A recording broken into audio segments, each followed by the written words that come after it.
لیکن حضرت محمد صلی اللہ علیہ وسلم کو سارے انسانوں کے لیے رسول اور نبی بنا کر بھیجا.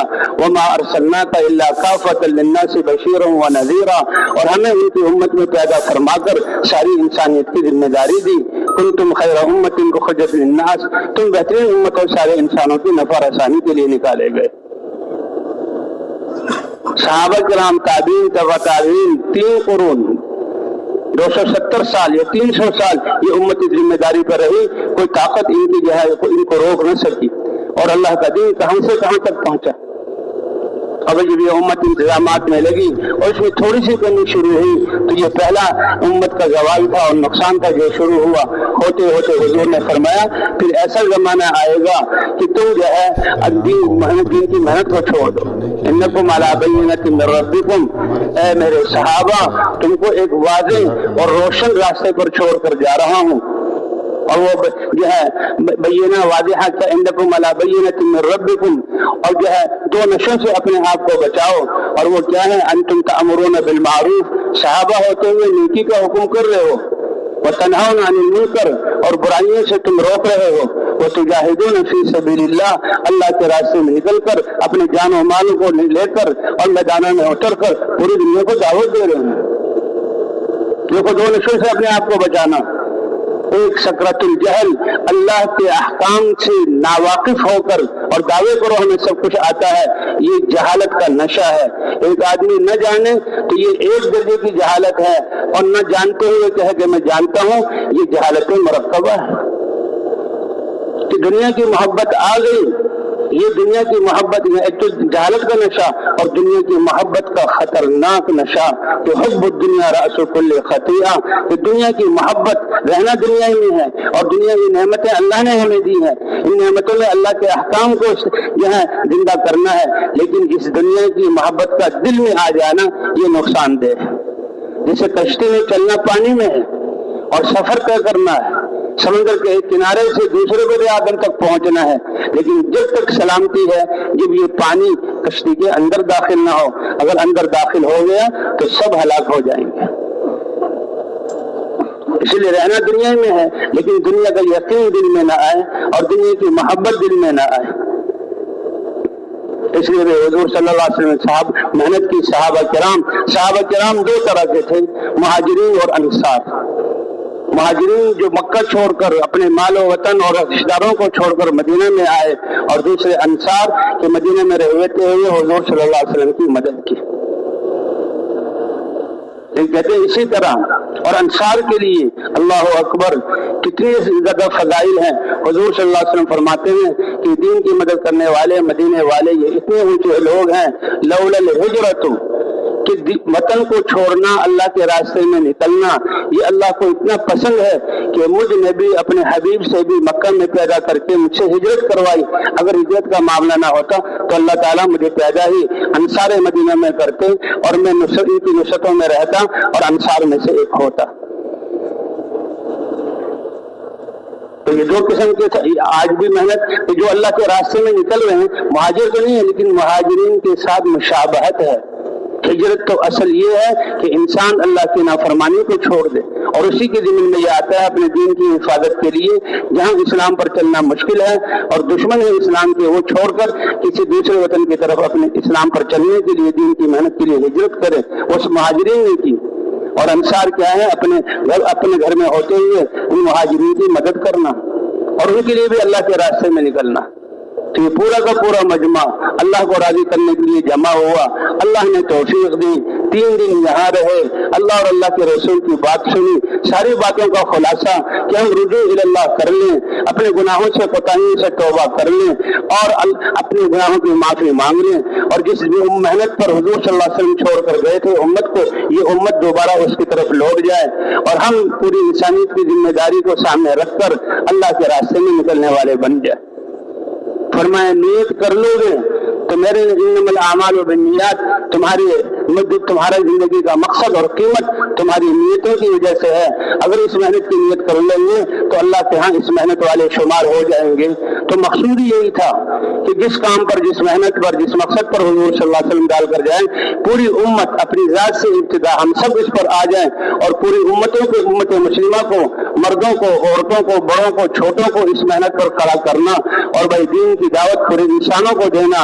اے دنیا بھر کے انسانوں, جو کچھ تمہارے پاس ہے ہمیں نہیں چاہیے, یہ دنیا میں یہ اللہ کی مخلوق ہے, ہم تمہارے خیر خواہ ہیں. اللہ کی ذات پر ایمان لے آؤ جو ہمارا سب کا رب ہے اور الہ ہے, اور حضور صلی اللہ علیہ وسلم کی رسالت پر ایمان لے آؤ جو اللہ کے رسول ہیں. پہلے انبیاء بھی سچے, ہمارا ان پر بھی ایمان, اور سب سے آخر میں اللہ نے حضرت محمد صلی اللہ علیہ وسلم کو بھیجا. دنیا آخرت میں کامیاب ہو جاؤ گے, اس سے بڑی بات اور بڑی فکر کوئی نہیں. اگر ہوتی تو اللہ حضور صلی اللہ علیہ وسلم کو دیتے, اور جب یہ حضور صلی اللہ علیہ وسلم کو عطا فرمایا فکر اور محنت, تو یہ دلیل ہے یہ اللہ کو سب سے زیادہ محبوب ہے, اور ہمیں ان کی امت میں بنا کر اللہ نے یہ ذمہ داری عطا فرمائی. تو کیا خیال ہے بھائی, سب نیت کرتے ہیں انشاءاللہ. یہاں آنے کا مطلب ہے کہ پچھلی کوتاہیوں سے معافی مانگنا, توبہ کرنا, اللہ معاف کر دے, اور حضور والے مقصد کو زندگی کا مقصد بنا کر جانا. خوش قسمت ہے وہ لوگ جو اس میدان سے اللہ کی راہ میں جا رہے ہیں. ان کے اجر کا تو کچھ کہنا نہیں کہ صحابہ کرام سے پوچھا یا رسول اللہ ان کے اجر کو پہنچ سکتے ہیں؟ کہا ان کے نکلنے کے بعد تم روزے رکھو اور افطار نہ کرو, اور تم نمازیں پڑھو, نماز سے باہر نہ آؤ, اور ان کے آنے تک اس عبادت اور روزے کی حالت میں رہو, کیا یہ کر سکتے ہو؟ یا رسول اللہ نہیں کر سکتے. کہا کر بھی لو تب بھی ان کے اجر کے 10ویں حصے کو نہیں پہنچ سکتے.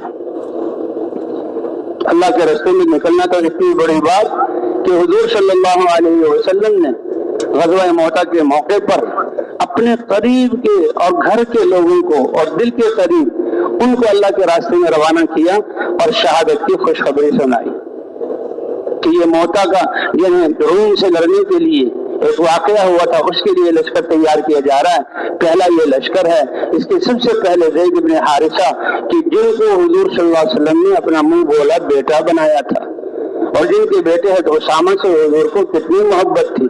اپنی بیماری کی حالت میں لشکر کو روانہ کیا اور اسامہ کو اس کا امیر بنایا, حالانکہ ان کی بالکل نوجوان بچے تھے, وہ بڑے بڑے صحابہ ان کی امارت میں, اور حضور صلی اللہ علیہ وسلم نے لشکر کو روانہ فرمایا. یہ اسامہ سے محبت کی نشانی. اور یہ زید بن حارثہ, فرمایا زید بن حارثہ اس لشکر کا امیر ہوگا, اگر وہ شہید ہو جائے تو شہادت کی خوشخبری حضور صلی اللہ علیہ وسلم سنا رہے ہیں, تو پھر جعفر ابن ابی طالب کو امیر بنایا جائے. اور جعفر ابن ابی طالب حضور کے چچا ابو طالب جیسے آپ کی مدد کرنے والوں کے بیٹے اور آپ کے داماد حضرت علی کے بھائی یہ ابو جعفر, اور ابھی یہ حبشہ سے ہجرت کر کے آئے ہیں, اور خیبر کے موقع پر آپ کو پتہ لگا ہے, آپ نے فرمایا صحابہ میں بتا نہیں سکتا کہ خیبر جیسے دشمنوں کے قلعے کے فتح ہونے کی خوشی زیادہ ہے یا میرے بھائی جعفر کے آنے کی خوشی.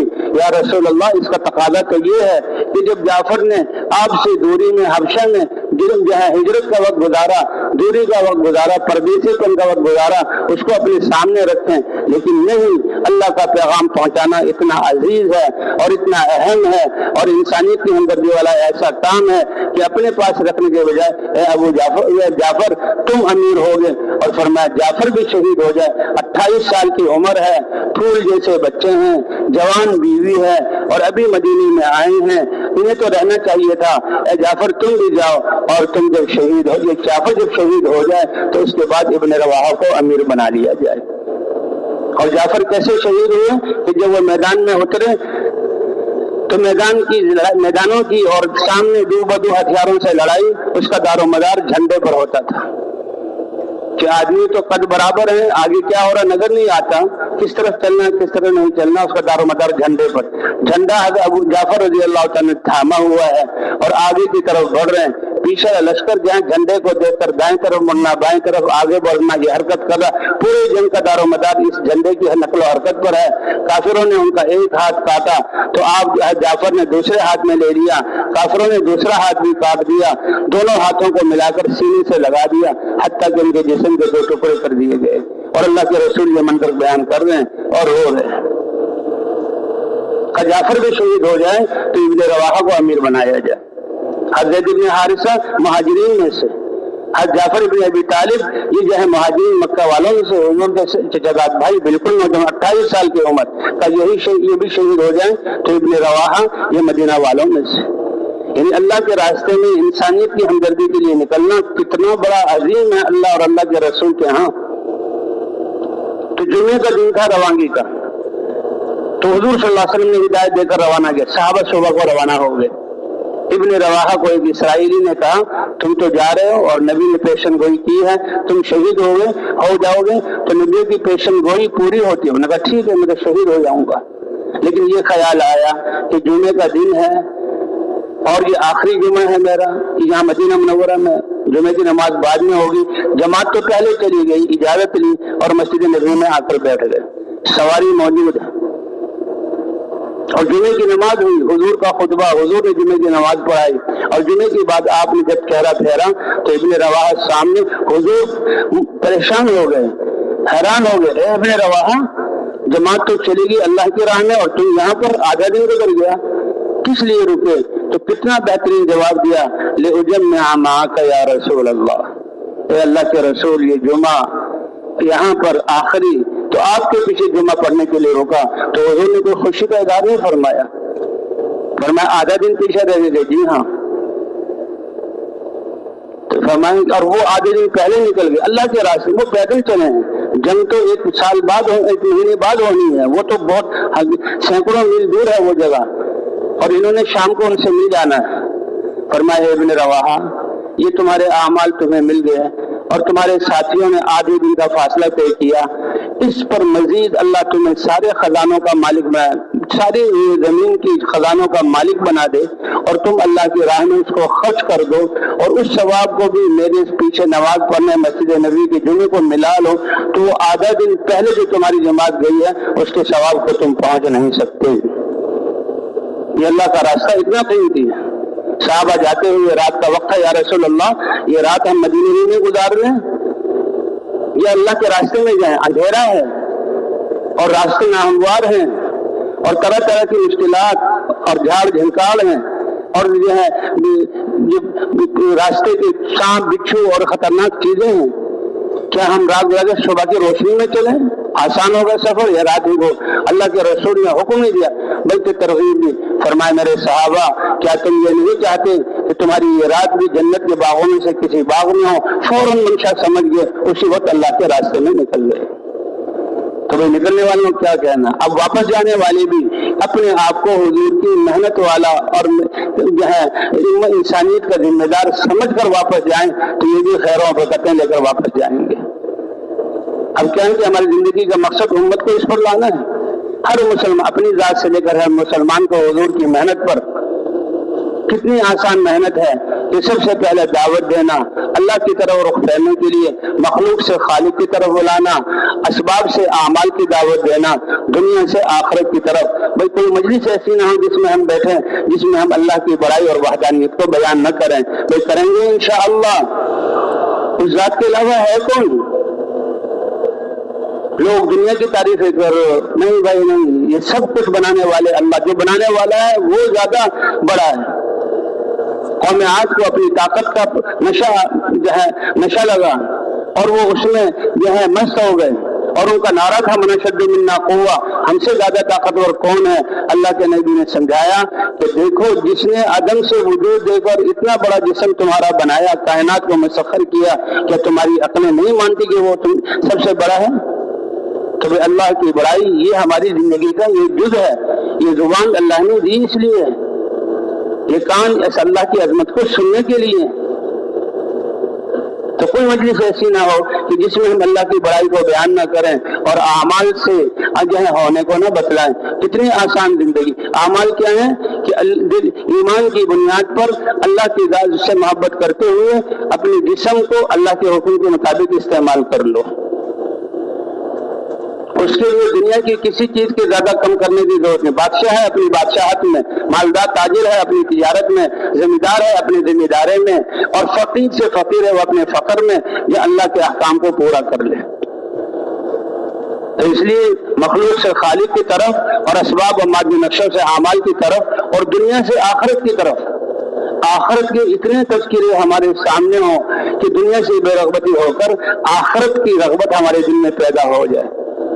تو بھائی کریں گے نا اس کا اہتمام انشاءاللہ، اللہ کے راستے میں نکلنا کر ضروری ہے اپنے گھر پر رہتے ہوئے، اس لیے ہر مسلمان کو داعی بنانا ہے، اور اللہ کامیابی دیں گے اعمال کی وجہ سے۔ اس کے لیے پہلے فضائل کی تعلیم، جیسے سنتے رہے بیانوں میں، فضائل کی تعلیم مقدم ہے۔ اللہ نے بھی اپنے احکام بادشاہوں کی طرح قانون بنا کر اور جو ہے قانون پورا نہیں کیا تو سزا دے کر، اس طرح نہیں، بلکہ اللہ نے اپنے احکام اپنی رضا کی خوشخبری اور جنت کی نعمتوں کی خوشخبری اس کے جو سامنے رکھو، وعد اللہ الذین آمنوا وعملوا الصالحات وعد اللہ المؤمنین والمؤمنات، کہ اللہ نے ایمان والے مردوں عورتوں کے ساتھ جنت کا وعدہ کیا ہے۔ جو ایمان کی حالت میں نیک اعمال کرے گا فَلَنُحْيِيَنَّهُ حَيَاةً طَيِّبَةً۔